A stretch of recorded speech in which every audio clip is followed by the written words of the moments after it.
कभी ऐसा courtroom battle सुना है जहां पूरी दुनिया एक इंसान के खिलाफ हो और ऐसा लगे कि इंसाफ खुद ही कटघरे में हो।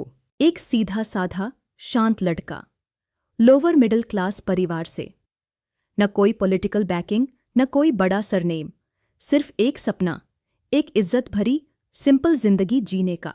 लेकिन फिर एक दिन सब कुछ बदल गया। मित्तू को गिरफ्तार कर लिया गया और वजह एक बहुत ही गंभीर आरोप, पॉक्सो एक्ट के तहत केस।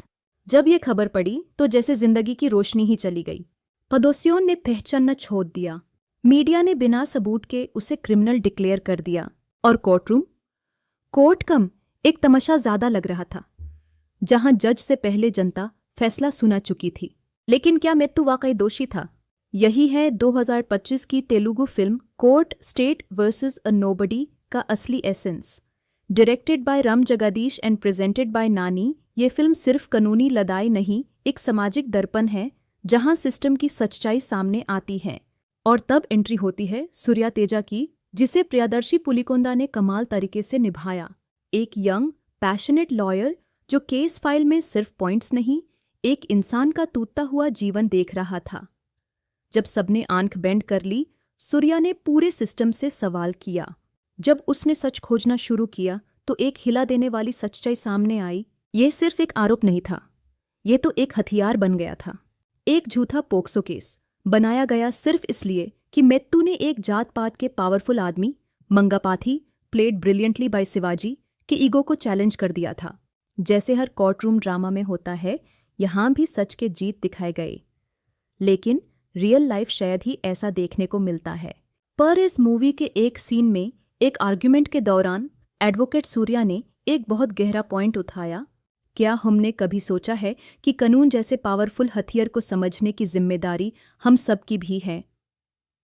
हम लोग अक्सर सोचते हैं कि ये तो वकील और पुलिस की बातें हैं, हम क्यों जाने, पर ऐसा नहीं है।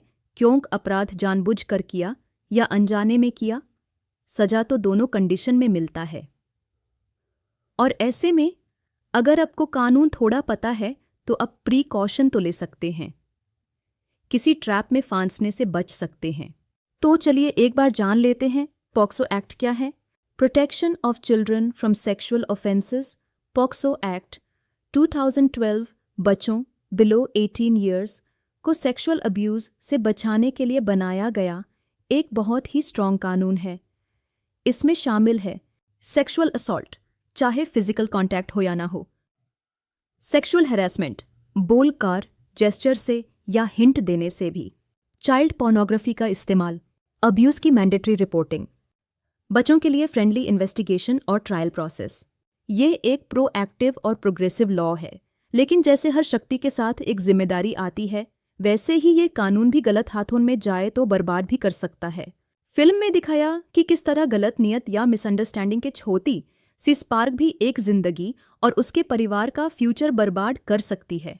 इसीलिए हर टीनेजर और पेरेंट को ये बातें जरूर जान लेनी चाहिए। अवेयरनेस ही प्रोटेक्शन है। क्या चीज़ सेक्सुअल या अब्यूसिव है, उसका सही ज्ञान होना चाहिए। इंटेंट मैटर करता है, लेकिन ऐसे केस में कानून एक्शन पे रिएक्ट करता है। मस्ती या कैजुअल जेस्चर भी कभी मिसूसे हो सकता है। डिजिटल दुनिया में सब कुछ एविडेंस है। व्हाट्सएप मैसेज, रील्स, फोटोज, मजाक में भी भेजा गया सब कुछ कोर्ट में आपके अगेंस्ट यूज हो सकता है। इसलिए सही जानकारी के लिए ओपन डायलॉग जरूरी है। जैसे कि माँ बाप को अपने बच्चों के लिए एक सेफ स्पेस बनाना चाहिए जहां वो बिना डर के बात कर सकें। और एक और बात, 18 से किलोमीटर उम्र की लड़की के साथ दोस्ती या डिजिटल बातचीत, हर चीज़ केयरफुली हैंडल करनी चाहिए। आप क्या बोल रहे हो, क्या भेज रहे हो, किस तरह बिहेव कर रहे हो, सब कुछ मायने रखता है, क्योंकि कल को इसे आपके अगेंस्ट ही एक सबूत के रूप में यूज़ किया जा सकता है, तो संभाल के।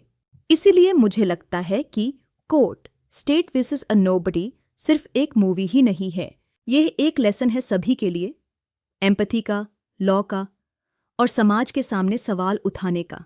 और सबसे ज़रूरी बात, हर लीगल डॉक्यूमेंट के पीछे एक इंसान की कहानी होती है जो सुनाई जाने के लायक है।